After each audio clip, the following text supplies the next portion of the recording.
Hey guys, Hitman89 here, I hope you're doing great. Last week we had the best survival games, check out the video if you're interested. And today, we're gonna be looking at the 15 best co-op games. I picked the best ones from 2020 until 2024 so far, and without further ado, let's get started. If you've never heard of Orcs Must Die, the best way for me to describe it to you is take Home Alone, replace Macaulay Culkin with a war mage, and the burglars with orcs. I can't believe how much time I wasted making this shit. At least now you know why I only upload once a week.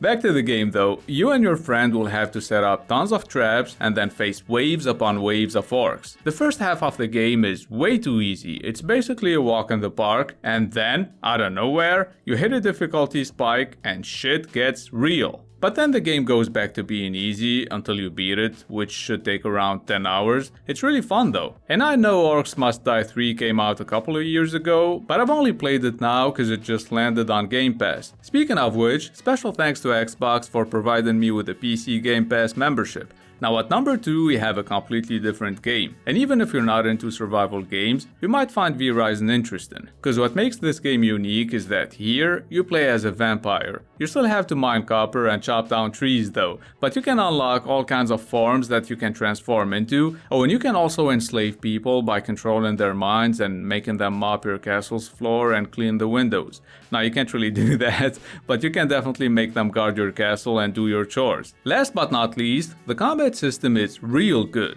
It will remind you of Diablo, except it's better. You get to unlock different types of attacks by defeating alpha enemies that you'll have to track down using the scent of their blood. It's really interesting. Oh, and don't forget to feed on people and creatures to stay alive. Speaking of feeding, the third game I want to show you is Plateup. Here, you have a restaurant and you have to satisfy your customers. The second you fail to do that, it's game over. And what makes Plateup different than, let's say, Overcooked is that this is a roguelite, so you get to keep your progress and upgrade your restaurant using the money you make. And like about half the games on this list, Plateup supports couch co-op. But if you're only interested in split-screen games, you might want to check out this video instead. Whether you're on PS5 or PC, if you like third-person shooters and Starship Troopers, then you'll love Helldivers too. This is probably the best online game this year. I really like the cheat code like and put system to call in an airstrike or a weapon delivery, and what I like even more is the fact friendly fire is always on.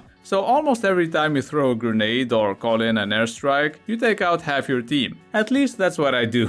Now let's move on from a PlayStation exclusive to an Xbox exclusive. I played the shit out of Halo Infinite when it first came out, but it took them a whole year to add campaign co-op, and by that time, I had already moved on to some other games. For the purpose of this video though, I tried it out and it's really fun. My brother, on the other hand, didn't enjoy it, so he just kept trying to ruin the game for me by killing me every 2 seconds. I had a hard time editing this part of the video, cause almost every clip had that piece of shit blowing me up with a grenade. Trust me, the grappling hook and the excellent enemy AI make Halo Infinite a blast. Definitely try it out. But if you like story-driven, tactical, turn-based RPGs, then you have to play Baldur's Gate 3. Although I recommend you play it by yourself first, so you can get to know your companion's stories, but after doing that, you should definitely try it out with a friend in split screen or with up to 3 friends online. The footage you're looking at is from my third playthrough. I made this gnome bard who keeps on playing the loot every single fight. It's annoying, and that's why I love it. I think it's time to take a look at the 7th game. I beat Sackboy, a big adventure on PS5 a few years ago, online with a friend. I played it again on PC in couch co-op with my wife, and it's still awesome. She calls it the cloth game, and we spent more time slapping the shit out of each other than actually cooperating, just cause we wanted to collect more stuff and have the highest score. Seriously, if you don't have a Switch and you wanna play a Mario-like game, Sackboy will definitely get the job done. I heard a lot of good things about Deep Rock Galactic, but I've only actually played it last week. I really like the destructible environments, and by environments I mean the 4 polygons you're looking at.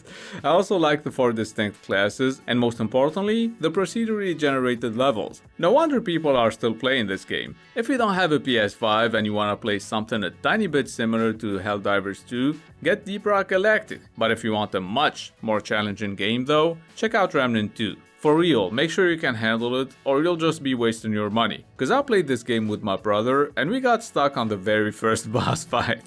We must have tried over 10 times, didn't even take out half his health bar. We also kept on arguing over who sucks more at this, and trust me, we were both terrible. Moving on to a game everyone can handle, It Takes Two. I mean, my wife still can't jump properly, so she falls over and over again and makes every level last forever. That's probably why we played for over 20 hours and we're not even halfway through this game. All jokes aside now, It Takes Two basically plays like 7 different games because every chapter has its own theme, so you'll be sailing, flying, fighting, shooting. By the way, I can't show you any of that because I deleted my old It Takes Two clips and I had to drag my wife to play again with me so I can capture the footage you're looking at. The same thing applies to the Ascent. This isometric cyberpunk twin-stick shooter is one of the first next-gen games I played on Series X, and as you can see, it didn't age at all, especially in terms of reflections and explosions. Shit is beautiful.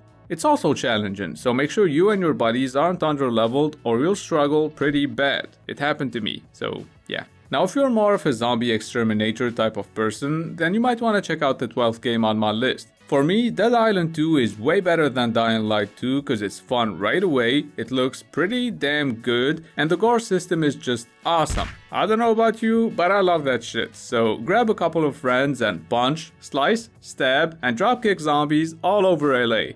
Next, we have a puzzle game with a little bit of combat. Trine 5 is a 2.5D game that doesn't really reinvent the wheel, especially if you played any other Trine game before, but it's still a solid game, as long as you play it with an actual gamer, cause I played it with my wife and she didn't help at all with the puzzles, plus she kept on missing simple jumps over and over again. If you're wondering why I'm telling you all this, it's because I need to talk to someone. I'm traumatized, okay? Now, the next game on my list will most likely remind you of the OG COD zombies for less than 25 bucks. Sker Ritual has a free demo on all platforms and full crossplay support. It's far from being perfect, definitely needs some more fine-tuning, but in my opinion, it's pretty underrated because Sker Ritual came out last month, and if it wasn't for the research I did while making this video, I would have never found out about it. Last but not least, we have Enshrouded. What makes this game unique is that it's not just a survival game, it's also an open world RPG that supports up to 16 players in co-op. Oh, and it has a voxel-based world, so apart from building whatever you want, you can grab your pickaxe and dig through the floor,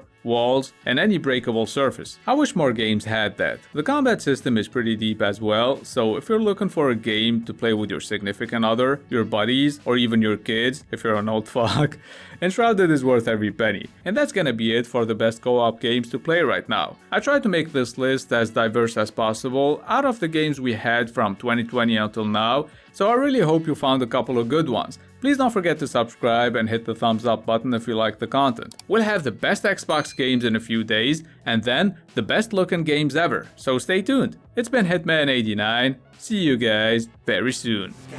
I will not stop, I am prepared to get to the top, yeah, you must be rare. God, I'm like, hey.